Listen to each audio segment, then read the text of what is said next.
কিছুদিন আগে ভারতের তামিলনাড়ু রাজ্যের তুতিকোরিন উপকূলে তিমির বমি পাচারকারী একটি চক্রের ৫ সদস্য ধরা পড়ে। তাদের কাছে তিমির ১৮ কেজি ১০০ গ্রাম বমি জব্দ করা হয়, যার বর্তমান বাজার দর বাংলাদেশি মুদ্রায় প্রায় ৪০,২৮,৪২,০০০ টাকা।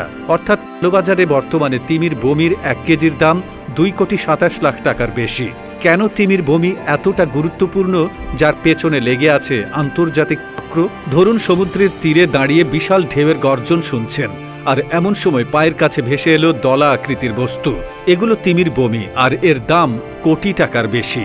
শুনতে অবাক লাগলেও সমুদ্রের বৃহৎ স্তন্যপায়ী প্রাণীদের বমির দাম কোটি টাকার বেশি। দামের কারণে তিমির বমিকে ফ্লোটিং ভাসমান সোনা বলা হয়। তবে আন্তর্জাতিকভাবে তিমির বমির নাম এমব্রেস। ফরাসি শব্দের এম্বার আর গ্রিস মিলে ইংরেজি এম্বার ব্রিজ শব্দটি এসেছে। তবে সকল তিমির বমি কিন্তু মূল্যবান নয়। মূলত স্পার্ম তিমির পেটে তৈরি হয় এই এম্বার গ্রিস, যার কালোবাজারে চাহিদা প্রচুর, যে কারণে এম্বার গ্রিস আন্তর্জাতিক চক্র জড়িত।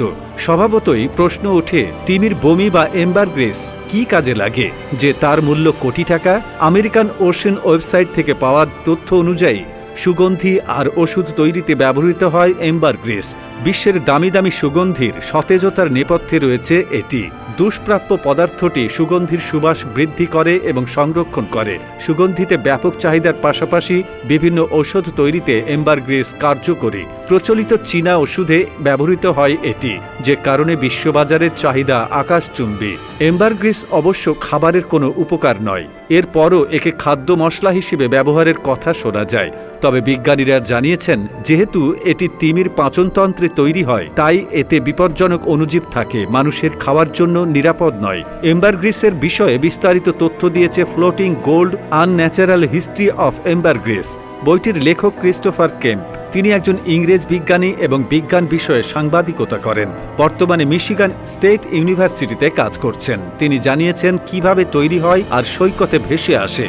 বিজ্ঞানী লিখেছেন, মূলত স্পার্ম তিমির পাকস্থলীতে মূল্যবান এম্বার গ্রিস তৈরি হয়। এটি তৈরি হতে অনেক সময় লেগে যায়। এই সময়টা ১ বছরেরও বেশি হতে পারে। স্পার্ম তিমি হাজার হাজার স্কুইড খায়। এসব স্কুইডগুলোর মধ্যে অনেকগুলো হজম হয় না। এগুলো পাকস্থলী ও অন্ত্রের মাঝখানের জায়গায় গিয়ে জমা হতে থাকে। দীর্ঘদিন ধরে জমা পড়ে থাকতে থাকতে আর তিমির বিভিন্ন অন্ত্রের রাসায়নিকে এসব স্কুইড এম্বার গ্রিসে পরিণত হয়।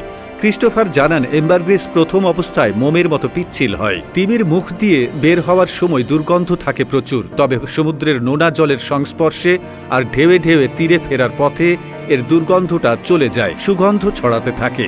এটি শক্ত দলায় রূপ নেয়। শুকিয়ে গেলে এটি পাথরের মতো হয়ে যায়। তবে এটিকে তিমির বমি বলতে রাজি নন ক্রিস্টোফার, কারণ কোনো খাবার খাওয়ার পর তা হজম না হয়ে মুখ দিয়ে বের হলে তাকে বমি বলে। খাবার খাওয়ার সঙ্গে বমির ঘটনার সময়টা খুব বেশি নয়, কিন্তু স্পার্ম তিমির পাকস্থলীতে এম্বার গ্রিস তৈরি হতে বছর পেরিয়ে যায়। যদিও এম্বার গ্রিস হাজার বছর ধরে সুগন্ধি তৈরিতে ব্যবহৃত হয়ে আসছে, সাম্প্রতিক বছরগুলোতে এর ব্যবহার কমে যাচ্ছে।